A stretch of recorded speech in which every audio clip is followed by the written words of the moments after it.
समय सार। समय सार यानी समय जमा सार। समय यानी आत्मा, और आत्मा का भी सार यानी वो परमात्म स्वरूप। किसका परमात्म स्वरूप? कि मेरा परमात्म स्वरूप। अरे ये समय सार है, समय सार जो मेरे परमात्म स्वरूप को बताने वाला है, मुझे मेरे परमात्म स्वरूप से मिलाने वाला है। आत्म साक्षात्कार का माध्यम है ये समय सार। समय सार नामक ग्रंथ ये मेरे समय सार से मिलाने में मेरा सहाई है। अभी हमने पिछले सेशन में 97 नंबर की गाथा पढ़ी थी, लेकिन भाव आया कि थोड़ा सा उसके बारे में और डिटेलिंग की जाए, स्पष्टीकरण किया जाए। तो एक बार गाथा पढ़ते हैं, मैं हिंदी अनुवाद पढ़ूंगा, उसके बाद फिर थोड़ा सा उसको समझने का प्रयास करेंगे, क्योंकि ये गाथा बहुत ही इम्पोर्टेंट है। इम्पोर्टेंट इस सेंस में है कि इसमें ज्ञानी और अज्ञानी के बीच में एक जो माइन्यूट डिफरेंस है ना, वो बताने की कोशिश की गई है, और इसमें हम गुरुदेव के मंतव्य को भी शामिल करेंगे। तो देखो गाथा क्या है। बस इस तरह करता कहें परमार्थ ज्ञायक आत्मा, जो जानते यह तथ्य वे, जो जानते यह तथ्य वे, छोड़े सकल करतापना। देखो क्या कहा है कि बस इस तरह करता कहें, यानी कि जो पिछली गाथाओं में सार आया था कि बस ऐसे ही ये जो अज्ञानी है ना, वो करता होता है। और ऐसा कौन कह रहा है? कि परमार्थ ज्ञायक आत्मा, जो जानते यह तथ्य, जो जिन जीवों को ये पता चल गया कि ये कर्तापना का कारण क्या है, वे तुरंत ही समस्त उस कर्तापने का नाश कर डालते हैं। देखो वास्तव में तो कर्ता और अकर्ता ऐसा कुछ नहीं होता। क्यों? क्योंकि कोई भी द्रव्य, कोई भी, चाहे वो एक सूक्ष्मतम परमाणु क्यों ना हो, वो भी दूसरे का कर्ता कभी हो ही नहीं सकता है। कोई भी पर द्रव्य पर भावों का कर्ता हो ही नहीं सकता है। चाहे अगर हम जीव की बात करें तो चाहे वो अज्ञानी हो चाहे वो ज्ञानी हो। लेकिन चूंकि अज्ञानी ने ऐसा मान रखा है कि ये पर द्रव्य के भावों का यानी पर भावों का कर्ता मैं हूँ, मैं पर द्रव्य में कुछ भी फेरफार करने में सामर्थ्य है मुझ में, तो ये मान रखा है ना, तो ये मिथ्या भ्रांति के कारण, इस अज्ञानपने के कारण उसको कर्ता कहा गया है। और जैसे ही इस बात का उसे भान होता है, वो अज्ञानी हो जाता है, वो ज्ञानी हो जाता है। और जब वो ज्ञानी होता है तो वो समस्त कर्तापना छोड़ देता है। समझ में आया?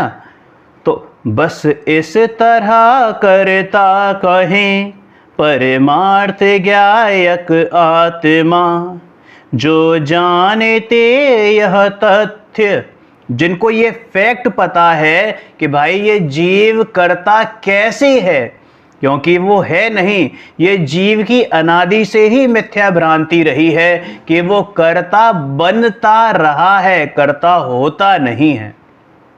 अपने आप को कर्ता मानता रहा है, बट कर्ता होता नहीं है।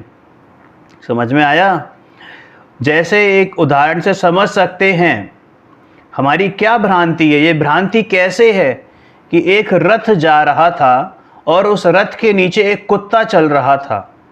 किलोमीटरों वो रथ चलता है और उतने ही दूर तक वो कुत्ता उस रथ के नीचे चल रहा होता है। तो क्या होता है कि जैसे जैसे रथ आगे जाता, कुत्ता उसके साथ साथ जाता, और संयोग की बात है कि जिस दिशा में कुत्ता जा रहा था उसी दिशा में रथ भी जा रहा था।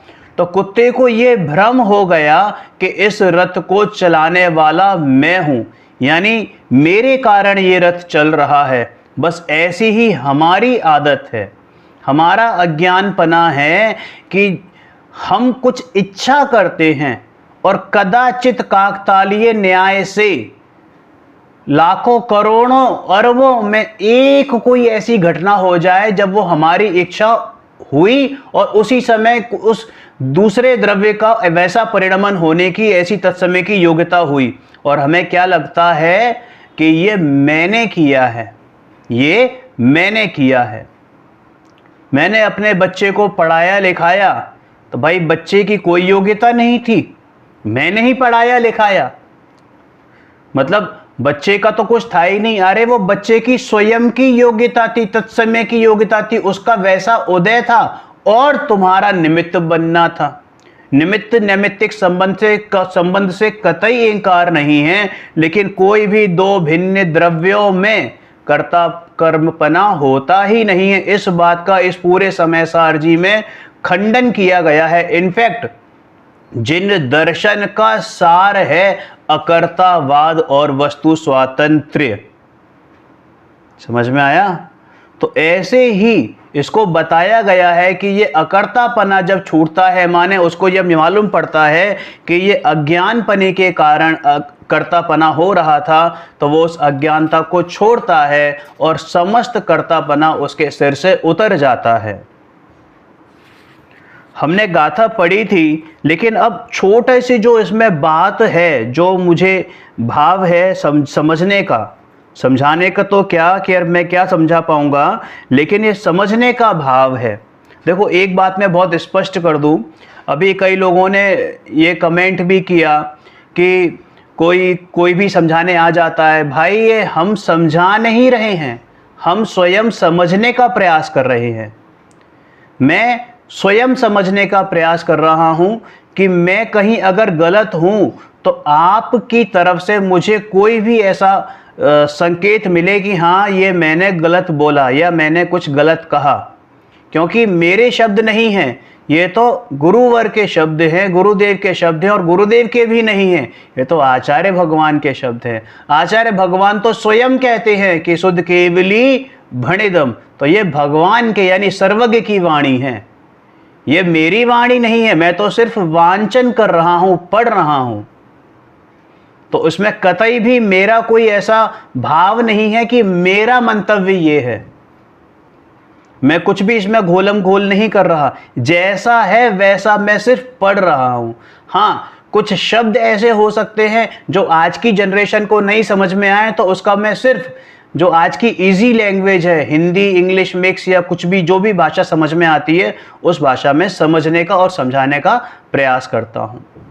बाकी कर्तापना कर्तव्य कुछ नहीं है इसमें, ठीक है। और वही हम पढ़ रहे हैं कि भाई मैं कर्ता हो कैसे सकता हूं जब मैं हूं ही नहीं।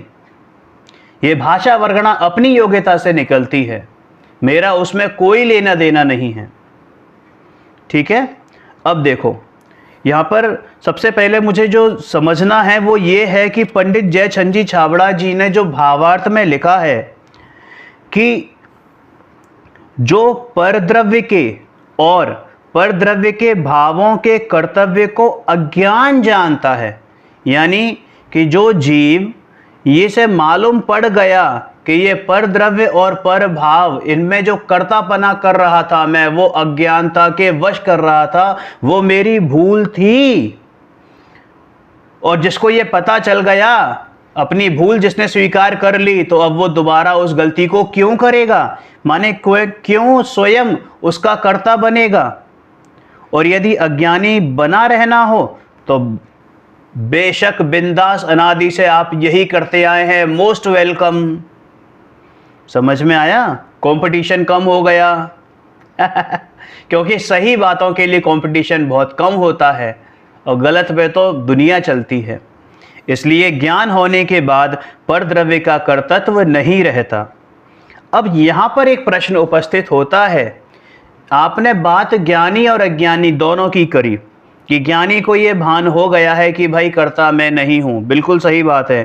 तो क्या वो जो ज्ञानी है, ज्ञानी से मतलब यहाँ पर अरिहंत केवली नहीं है, यहाँ पर मतलब है जो साधक अवस्था में, मतलब चौथे गुण स्थान से ऊपर और अरिहंत से पहले वाली अवस्था जो है।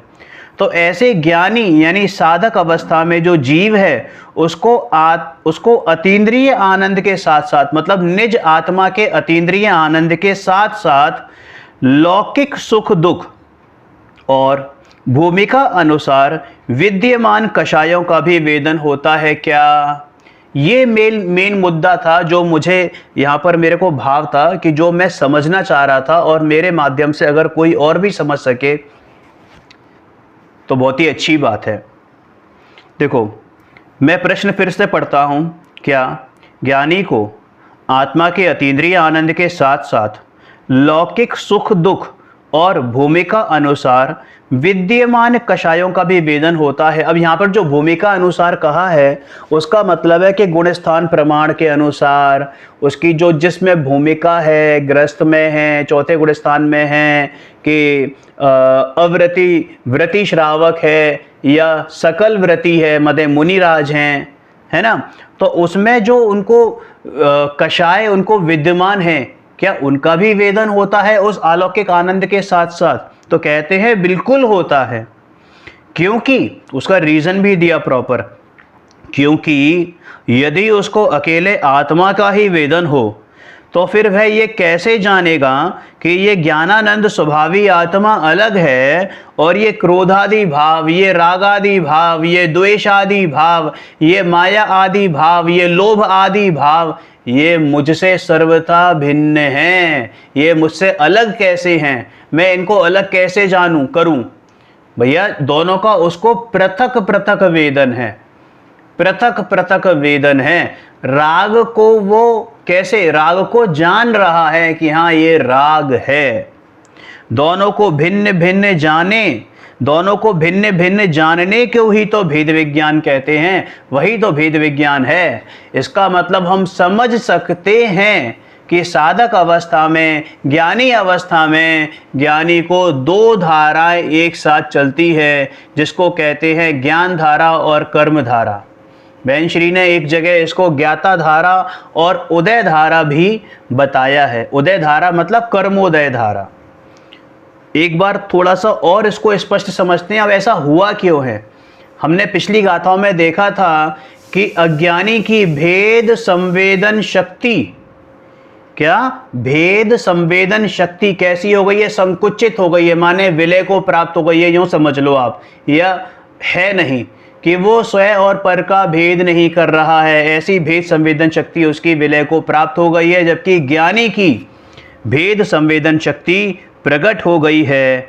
ऐसा आत्मा और क्रोध आदि को भिन्न भिन्न जानता है। मतलब ये जीव जिसकी भेद संवेदन शक्ति प्रकट हो गई है वो आत्मा और क्रोध आदि को भिन्न भिन्न जानता है। समझ में आया?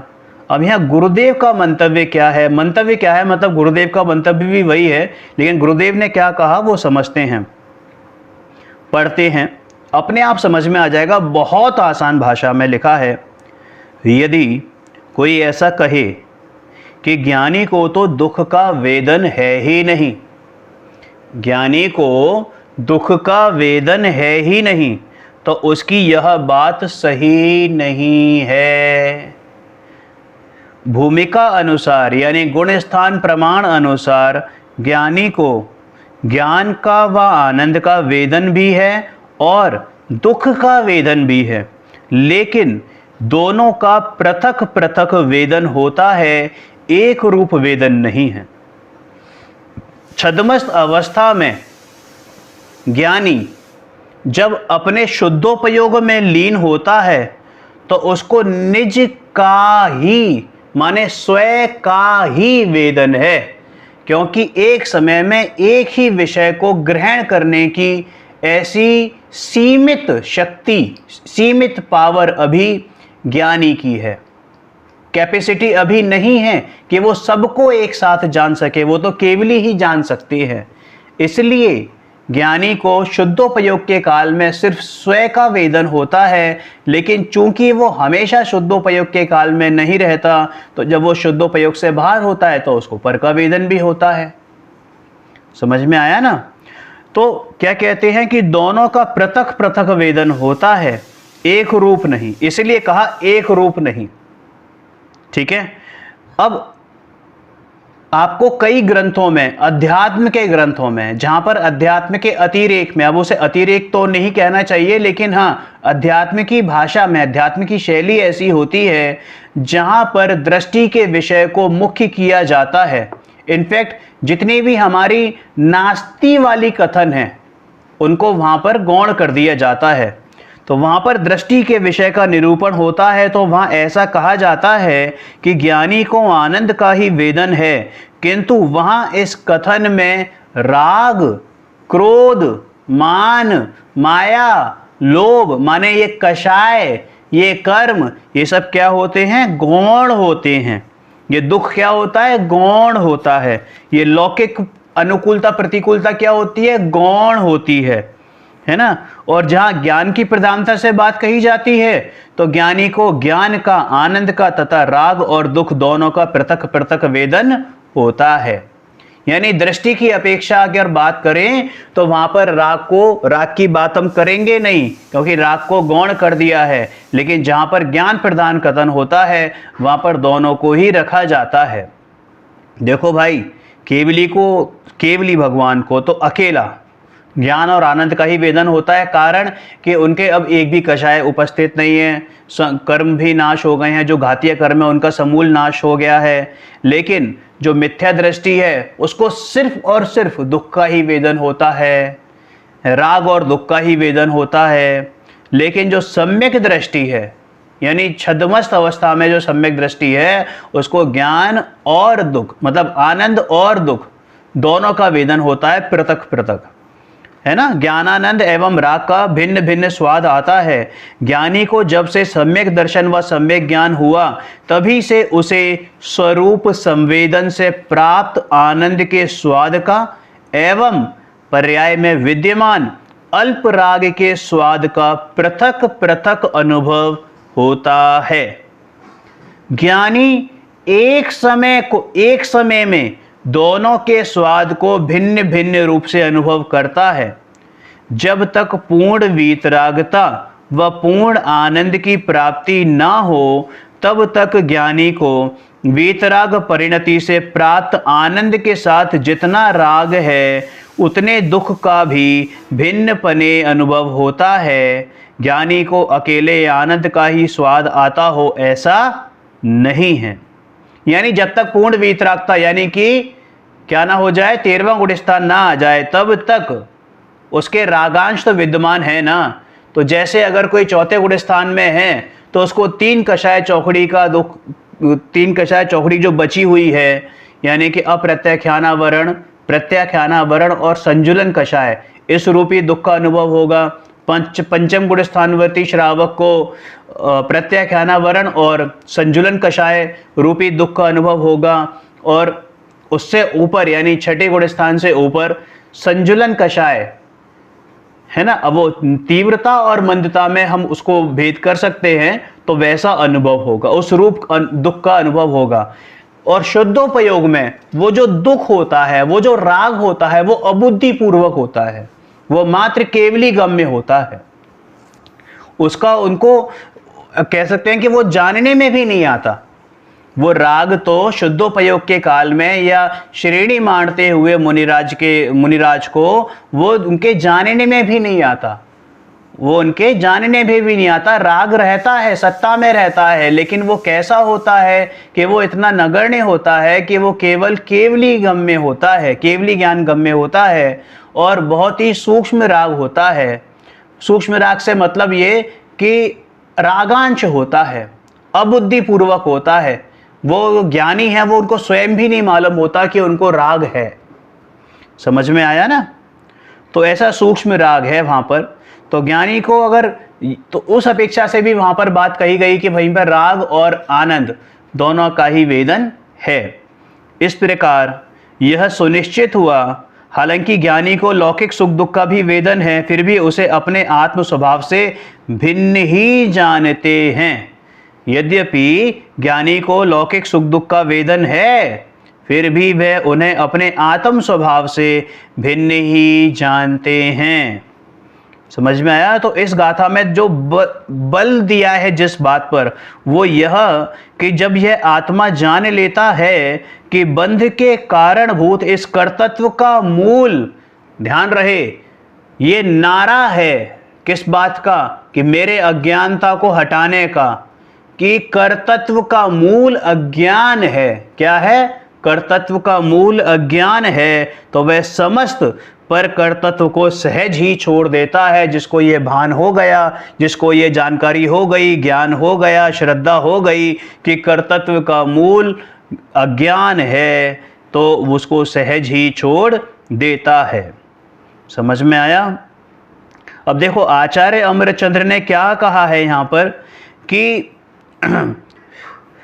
इस जगत में जो कुछ अप्रशस्त है, अप्रशस्त का मतलब अशुभ, असुंदर, वह सब अज्ञान के कारण है। अशुभ का मतलब वो शुभ अशुभ वाली अशुभ नहीं, अपने शुद्धोपयोग को छोड़ के बाकी सब अप्रशस्त ही, यूँ समझ लो।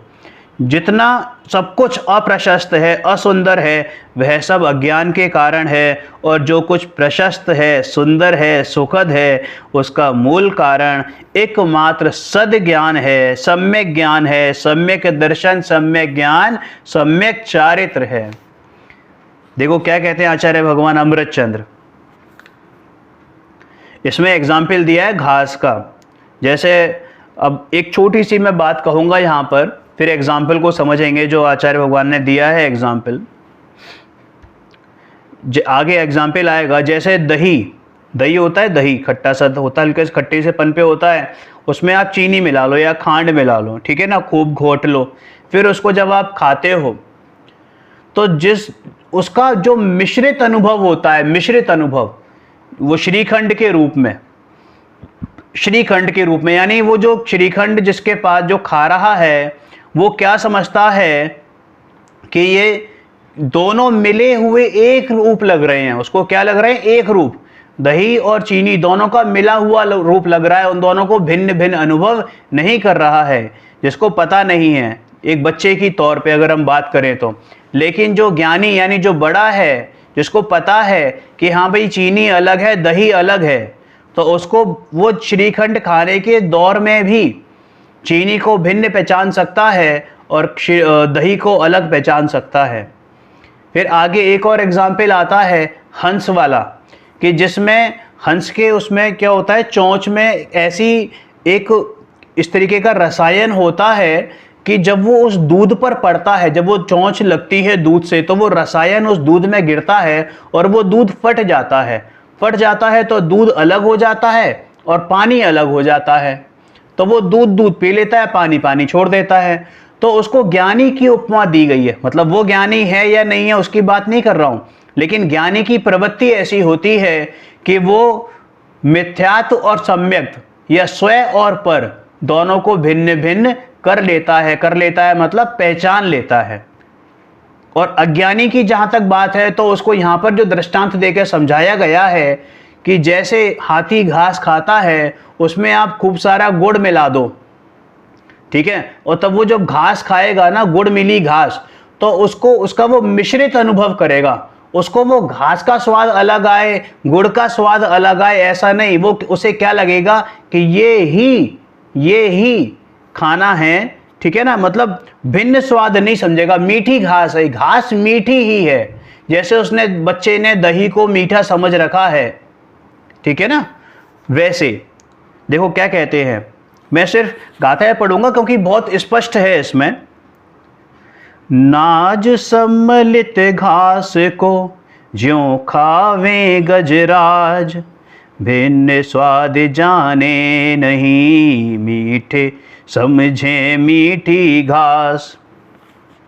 समझे मीठी घास नाज को ना पहचाने, त्यों अज्ञानी जीव निजातम स्वाद न जाने। पुण्य पाप में धार एकता शून्य हिया है। देखो, पुण्य पाप में धार एकता शून्य हिया है, यानी पुण्य पाप में एक पना जो मान रहा है, शुभ शुभ में एक में एक पना जो कर रहा है, ऐसा लगता है कि शिखरणी पी मानो गो दूध पिया है। यानी वो जो श्रीखंड है उसको ऐसा लग रहा है, यानी दूध और दही मिला हुआ, कि मानो दूध ही पी रहा हो, गाय का दूध पी रहा हो। समझ में आया? यानी स्वयं ज्ञान स्वरूप होने पर भी मेरा स्वभाव कैसा है कि ज्ञान स्वभावी गायक भगवान आत्मा मेरा स्वभाव है, फिर भी अज्ञान के कारण जो जीव घास के साथ एकम एक हुए स्वादिष्ट भोजन को खाने वाले हाथी आदि पशुओं की भांति राग करता है, मानो मीठी घास ही हो। ऐसे ही अज्ञानी जीव राग और आत्मा का मिला हुआ स्वाद लेता है। वैसे ही दूसरा जो बालक है वो दही और गुड़ के खट्टे मीठे स्वाद की अति लोलुपता से श्रीखंड को पीकर भी क्या कहता है कि मैं गाय का दूध पी रहा हूँ। समझ में आया ना? तो ये सभी दोनों प्रकार की प्रवृत्तियां कैसी हैं? अज्ञानी प्रवृत्ति हैं, जो उनको भिन्न भिन्न अनुभव नहीं कर रही। यानी घास को और गुड़ को भिन्न भिन्न अनुभव नहीं कर रहा, वो दूध दही और गुड़ को भिन्न भिन्न अनुभव नहीं कर रहा। ऐसा लग रहा है कि दोनों एक ही स्वाद है। ठीक है। अब बनारसी दास जी ने देखो कितना बेहतरीन इस बारे में लिखा है। जैसे गज राज नाज घास के गरास करी, बचत शोभाए नहीं भिन्न रस लियो है। जैसे गज राज नाज घास, नाज मतलब अनाज, जैसे गज राज नाज घास के गरास करी, बचत शोभाए नहीं भिन्न रस लियो है। जैसे मत वारो नहीं शिखर निस्वाद, जैसे मत वारे नहीं जाने शिखर निस्वाद। जुंग में गगन कहे गौ दूध पियो है। तैसे मिथ्या दृष्टि जीव ज्ञान रूपी है सदैव, पज्ञ पाप पुण्य सो सहज सुन हियो है। चेतन अचेतन दुह को मिश्र पिंड लख, चेतन अचेतन दूहों को मिश्र पिंड लख। यानी चेतन और अचेतन को एक मान रहा है, एक ही पिंड मान रहा है। एकमेक माने न विवेक कछु कियो है, और इसमें कोई भी विवेक धारण नहीं करता है। समझ में आया? देखो इसके बाद आचार्य अमरचंद्र साहब क्या कहते हैं, अमरचंद्र देव क्या कहते हैं कि उसको अब उसकी मृग तृष्णा से होती है ना, मृग तृष्णा, मृग मारीचिका, उससे उदाहरण से बताते हैं। क्या? अज्ञान से ही भागते मृग रेत को जल जाने कर, अज्ञान से ही डरे तम में रस्सी विष धरे माने कर। ज्ञानमय है जीव पर अज्ञान के कारण अहो, बातो द्वेलित उदधिवत करता बने आकुलित हो। जिस प्रकार अज्ञान के कारण मृग मरीचिका में जल की बुद्धि होने से मृग उसे पीने को दौड़ते हैं, और अज्ञान से ही अंधकार में पड़ी हुई रस्सी में सर्प का अभ्यास होने से लोग भय से भागते हैं, उसी प्रकार शुद्ध ज्ञानमय होने पर भी यह जीव अज्ञान के कारण पवन से तरंगित समुद्र की भांति विकल्पों के समूह को करने से आकुलित होते हुए अपने आप ही परका करता होते हैं। माने जैसे आपने देखा होगा कई बार गर्मियों में हम जाते हैं और बाइक पे जा रहे हैं या गाड़ी में जा रहे हैं, तो आगे हमें एक है ना परछाई सी दिखाई देती है। ऐसा लगता है जैसे दूर, बहुत दूर कहीं पानी पड़ा हुआ है, पर एक्चुअल में वो पानी नहीं होता, वो उसी के आसपास के जो उसकी के आसपास जो होता है उसकी इमेज बनती है ना। और वो एक साइंटिफिक प्रोसेस है, रिफ्रैक्शन का प्रोसेस है, रिफ्लेक्शन और रिफ्रैक्शन का, इस वजह से वो होता है। तो ऐसा ही मृग मरीचिका होती है, जिसे हम क्या कहते हैं, मिराज कहते हैं। तो जो हिरन है वो उस रेगिस्तान में ऐसा लगता है उसे कि ये पानी है, तो वो पानी पीने दौड़ता है, लेकिन वहां पर वो रेत ही होती है, पानी नहीं होता, और ऐसे दौड़ते दौड़ते दौड़ते वो मर जाता है। तो बस ऐसे ही ये जीव, अज्ञानी जीव, पर द्रव्यों में सुख बुद्धि करके या पर द्रव्यों में अपना कर्तापना करके कि मैं पर द्रव्यों को मैं छेड़छाड़ कर सकता हूं, कुछ भी फेर फार कर सकता हूं, ऐसा मानता हुआ अनादिकाल से भाव मरण ही कर रहा है, भाव मरण ही कर रहा है। इसमें बनारसी दास जी ने देखो क्या लिखा है। जैसे महाधूप की तपनी में तिसायो मृग भरम सो मिथ्या जल पीवन को धायो है। जैसे अंधकार माही जेवरी ने रखी नर भरम सो डर पी सरप मानी आयो है। अपने स्वभाव जैसे सागर सो थिर सदा पवन संजोग सो उछरी अकुलायो है। तैसे जीव जड़ सो अव्यापक सहज रूप भरम सो करम को करता कहायो है।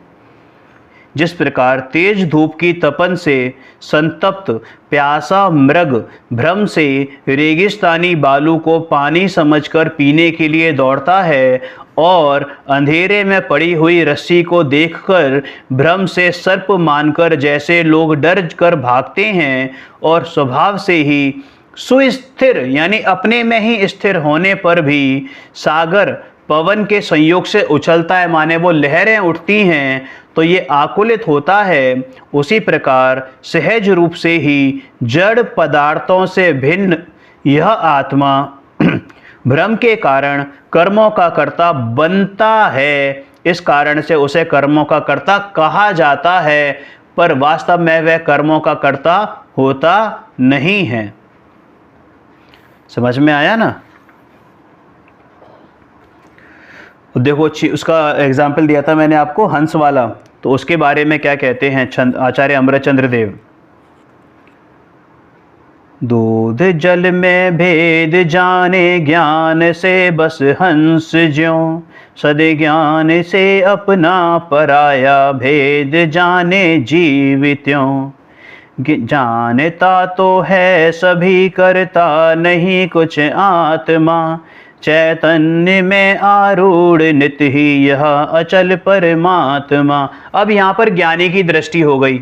अभी तक हम अज्ञानी की बात कर रहे थे, अब ज्ञानी की दृष्टि हो गई कि जो उस ज्ञानी ने स्वयं और पर का भेद विज्ञान कर लिया है, अपने को उससे कर्तृत्व पने को पृथक कर दिया है, तो किस प्रकार की हंस का एग्जाम्पल देकर यहाँ पर समझाया गया है कि जिस प्रकार हंस दूध और पानी में अंतर को जान लेता है, उसी प्रकार जो जीव ज्ञान के कारण विवेक वाला होने से, माने सम्यक ज्ञानी होने से आत्मा और पर के पदार्थों के भेद को जान लेता है, वह अचल चैतन्य धातु में सदा आरूढ़ होता हुआ, माने अपने में ही रहता हुआ, अपनी तरफ दृष्टि करता हुआ, अपने में दृढ़ विश्वासी होता हुआ, उसका आश्रय लेता हुआ मात्र जानता ही है, किंचित मात्र भी करता नहीं होता। तात्पर्य यह है कि स्वयं पर के भेद को जानने वाला ज्ञाता ही है, कर्ता नहीं है। देखो, कर्ता तो कोई भी नहीं है, सिर्फ मानने का फेर है, सिर्फ मानने का फेर है। जहां मैंने अपने आप को अकर्ता माना वहीं मैं ज्ञानी, और जहां मैंने अपने आप को कर्ता माना तो अज्ञानी। बस ये फर्क है, ठीक है। अब इसी बात को पंडित प्रवर बनारसी दास जी क्या कहते हैं। देखो, मेरे को है ना भाव बहुत आता है, बहुत बहुमान आता है पंडित बनारसी दास जी का, तो उनका वो छंद पढ़े बिना रहा नहीं जाता। देखो क्या कहते हैं। जैसे राजहंस के बदन के सपर सत देखिए प्रगट न्यारो क्षीर न्यारो नीर है। देखिए प्रगट न्यारो क्षीर न्यारो नीर है, मतलब दूध और पानी दोनों भिन्न भिन्न हैं। जैसे राजहंस के बदन के सपर सत देखिए प्रगट न्यारो क्षीर न्यारो नीर है। तैसे सम्यक्ति की सुदृष्टि में सहज रूप न्यारो जीव न्यारो कर्म न्यारो ही शरीर है। न्यारो जीव न्यारो कर्म न्यारो ही शरीर है। समझ में आया ना?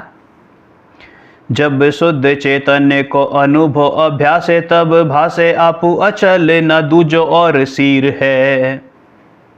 पूरब कर्म उदय आई के दिखाई देई करता न होए तिन्ह को तमाशगीर है। मतलब केवल तमाशगीर है। तमाशगीर का मतलब साक्षी है, मात्र ज्ञाता दृष्टा है। समझ में आया? अब देखो आचार्य अमरचंद्र देव क्या कहते हैं। उष्णोदक में उष्णता है अग्नि की और शीतलता सहज ही नीर की।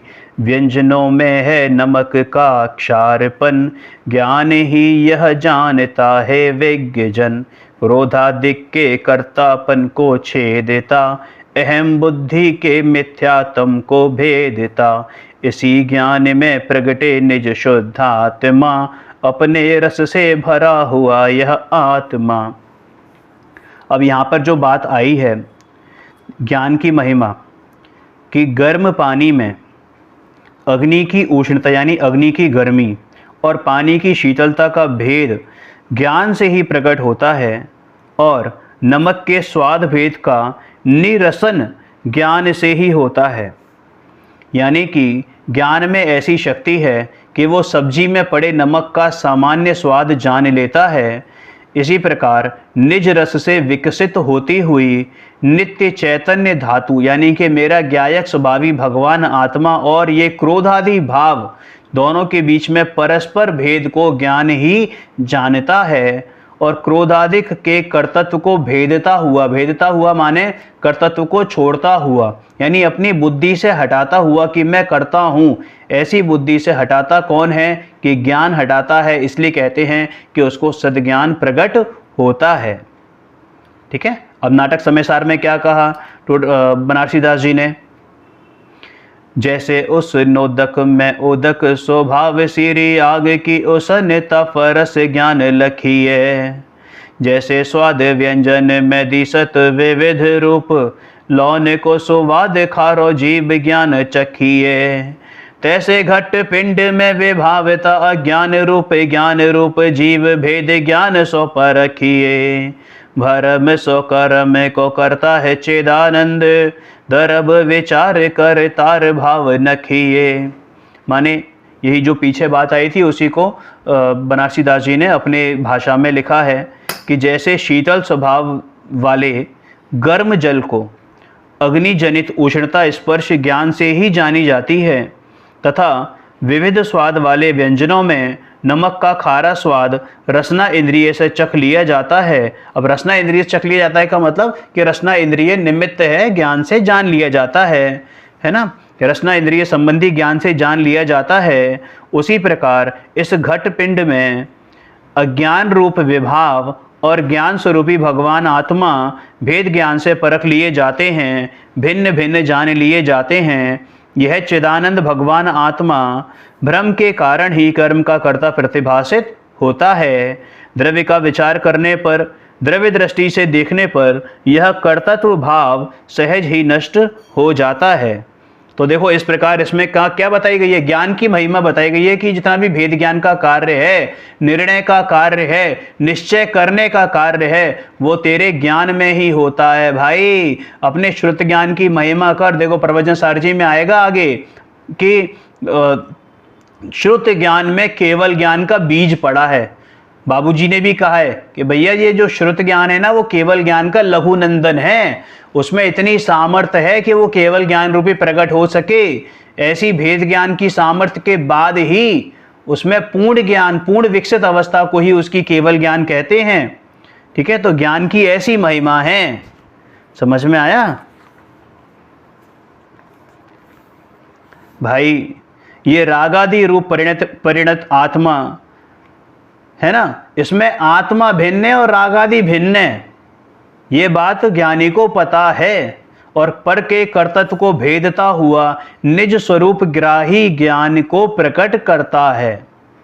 ज्ञान ज्ञान ज्ञान ज्ञान ज्ञान, हर जगह मात्र ज्ञान ही ज्ञान है। समझ में आया? अब देखो इसमें आचार्य अमरचंद्र साहब क्या कहते हैं, अमरचंद्र देव क्या कहते हैं? छंद नंबर, श्लोक नंबर 61 और 62। करें निजातन भाव ज्ञान और अज्ञान में, करे न पर के भाव ज्ञान स्वभावी आत्मा। देखो करें निजातम भाव, क्या कहा है इसमें? पहले समझते हैं कि आत्मा अपने भावों का करता है, पर का नहीं। उसे पर का करता कहना व्यवहारी जनों का मोह है। अब देखो अब और क्लियर होगा।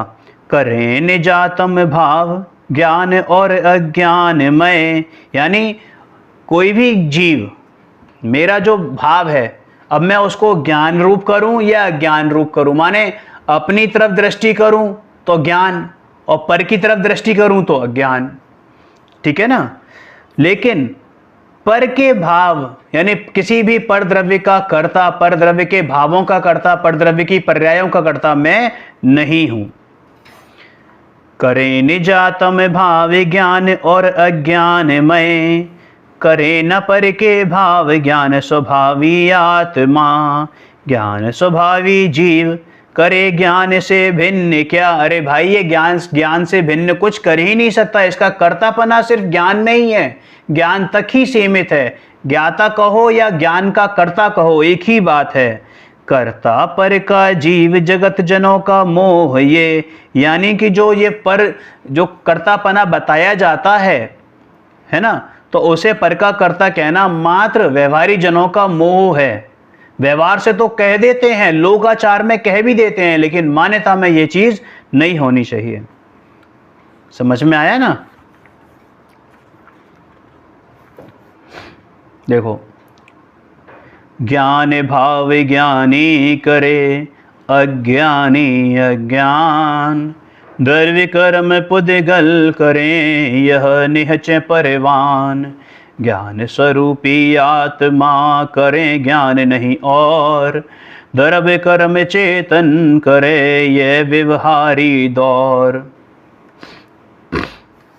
अपने ज्ञान भावों का कर्ता ज्ञानी आत्मा है और अपने अज्ञान भावों का कर्ता अज्ञानी आत्मा है, तथा द्रव्य कर्मों का कर्ता कार्माण वर्गणा रूप पुद्गल द्रव्य है। माने जिसने ज्ञान भाव करा वो ज्ञानी, जिसने अज्ञान भाव करा यानी पर द्रव्यों में कर्तापना करा तो वो अज्ञानी, ठीक है। और जो पुद्गल कर्म है उनका कर्ता तो पुद्गल कर्मी है, पुद्गल ही है, ठीक है। और ज्ञान स्वभावी आत्मा तो ज्ञान ही करता है, अन्य कुछ नहीं करता। द्रव्य कर्मों को चेतन करता है, यह तो मात्र व्यवहार का कथन है। क्लियर है बात।